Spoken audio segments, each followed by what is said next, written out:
It's recap time. I bring you one more recap. Today I'll be explaining a suspense action movie called Dangerous from the year 2011. The film starts with a brief introduction of the protagonist, Dylan Forrester.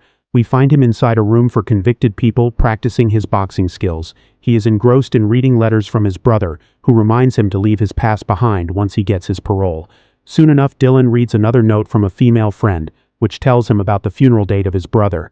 This information shakes Dylan from the inside as he finds a stranger inside his room. Dylan warns him to think before he does something stupid, and the scene shifts to a team of SWAT forces entering the premises.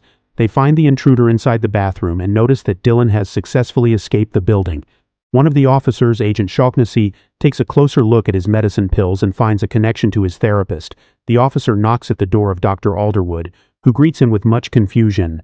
She tries to inquire about the details of his escaped patient but gets no leads. The doctor assures the agent that he is a changed man now and that he has left his past behind. Agent Shaughnessy disagrees and leaves the scene. The agent discovers that Dylan had a brother who died recently. She tracks down the location of the funeral proceedings and makes way for the next course of the investigation. Meanwhile, Dylan reaches the exact mysterious island that his brother had mentioned in the letters. He plans to conduct himself as formally as possible and make use of his therapy teachings. Dylan interacts with his niece and informs her that he has an antisocial disorder. He later meets with his family, who express their discontent over his uncalled visit. Soon enough, the situation becomes tense when Dylan is taken to a gunpoint by a local officer. The officer successfully puts him inside a bunker and leaves to call a backup. As soon as he leaves, a team of gunmen arrives at the dockyard and informs the officer to leave the case up to them. The local officer, Sheriff McCoy, does not trust the unit and starts shooting in his defense. The sheriff puts up a brave fight and tries his level best to counter their automatic weapons. He uses his remaining ammunition power to fight the bad guys, but runs out of bullets. The assassins overpower him and shoot the officer into the river.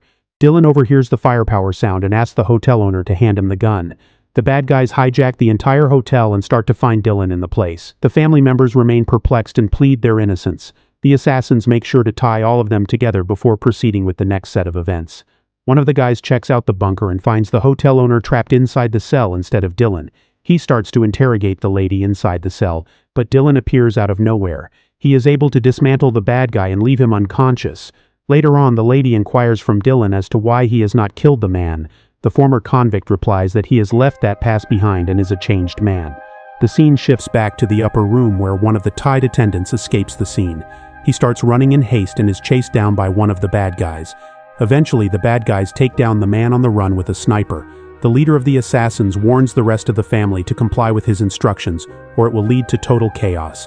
Meanwhile, Dylan hides with the hotel lady and plans his next move to save the day. The assassins discover that one of their guys is seriously hurt. They try to help him up, but the leader shoots him. They get back to their work and Dylan penetrates the hotel rooms. Eventually, he finds another bad guy and traps him in the same manner. He is able to tie him up and inquire about the reason behind their presence. At first, the bad guy taunts him, saying that he will not retrieve any information from him. Dylan tries to threaten him with a knife and warns him not to keep any secrets. The former convict Dylan is persistent in his demands but backs off due to his moralistic change. Although he is desperate to revert back to his old ways of eliminating, his therapist suggests otherwise. The doctor informs him that these are the things that he will not be proud of later on. Dylan accepts the facts and promises to try his level best. Dylan is not able to retrieve any information from the guy and looks for other alternatives. Eventually, he reunites with the family and formulates another strategy. His mother disapproves of his method and blames him as the cause of the entire ruckus. The former convict also helps one of the hotel owners take down another guy by assisting with a shotgun.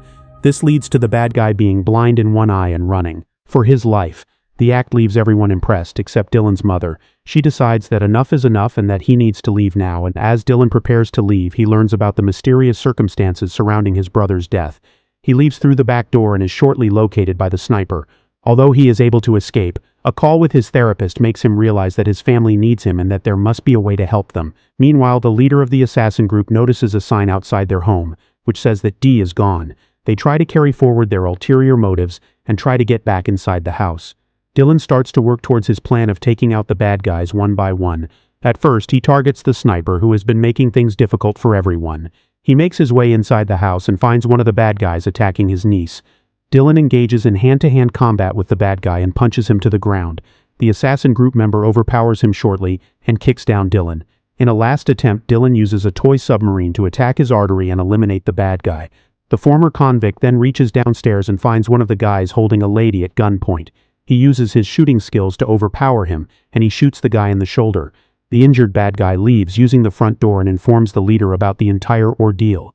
Finally, the leader calls Dylan for a one-on-one confrontation.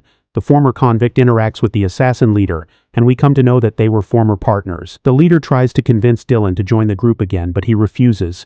Eventually, he orders his sniper to take him down. Surprisingly, Dylan had already tied the sniper to the watchtower, and he escaped the scene peacefully. Inside the house, Dylan interrogates the housemates. He inquires about a valuable possession that is present inside the building. Initially, everyone remains in shock about the news, but they soon realize the real reason behind the assassin raid. The family accompanies Dylan into the wine cellar and discovers a treasure of gold. They find that Dylan's brother Sean had been storing the ancient treasure inside his basement, which was the reason behind his death. Meanwhile, the bad guys follow the group from behind and take everyone on a gunpoint. Dylan makes another phone call to his therapist, who tells him about the current situation. The therapist ensures him that he must do whatever coincides with his best interest and saves his family. Eventually, he picks up a machine gun and shoots down the bad guys. Dylan aims right in the direction of the gang and neutralizes the remaining accomplices of the group. When Dylan gets off the machine gun, one of the guys from the hotel takes ownership of the gun. He fires without aiming and attempts to dismantle the assassin's leader. When he realizes that all his shots have been misfired, it becomes too late. The leader takes him out with a perfect shot and gets rid of him. Out of nowhere, the leader takes Dylan's mother as a hostage and offers him a deal. Since Dylan has no interest in the treasure, the assassin leader trades the lives of his family for the entire set of gold. He mentions that if he is able to retrieve the treasure and help him take it upward, he will spare the lives of his family. Dylan agrees to the condition and starts taking a crate of gold up the stairs. All this while, the FBI agent Shaughnessy tries to make sense of the entire ruckus through some official intelligence. On his way up, Dylan is pushed down by the assassin leader. He is ordered to collect the gold bricks and repeat the process. Eventually, the assassin leader gets interrupted by Agent Shaughnessy, who figures out the entire scandal. The leader shoots him and then threatens to kill Dylan's mother with a knife. There is an entire exchange of monologues from the assassin leader to convert Dylan back into the wrong guy. Upon realizing that he is not the same man as before, Dylan throws off the gold crate and fights with the leader. In the hand-to-hand combat, Dylan punches the bad guy back to back and holds him down. He is able to hit him back while defending his guard. In the process, he gets slightly overpowered by the bad guy while trying to regain his strength. Dylan decides that hand-to-hand combat will not suffice. In the end, he is able to pin him down and stab him with the knife. In the end, Dylan reunites with his mother and explains everything to the FBI agent. In the final scene, we find Dylan talking to the therapist and ensuring him that he will return to his original self. The former convict throws his pills away and ventures into the unknown. The movie ends here. I hope you liked this movie recap. Please comment down on what you liked about this movie and what scene you liked, and don't forget to subscribe. See you in the next video.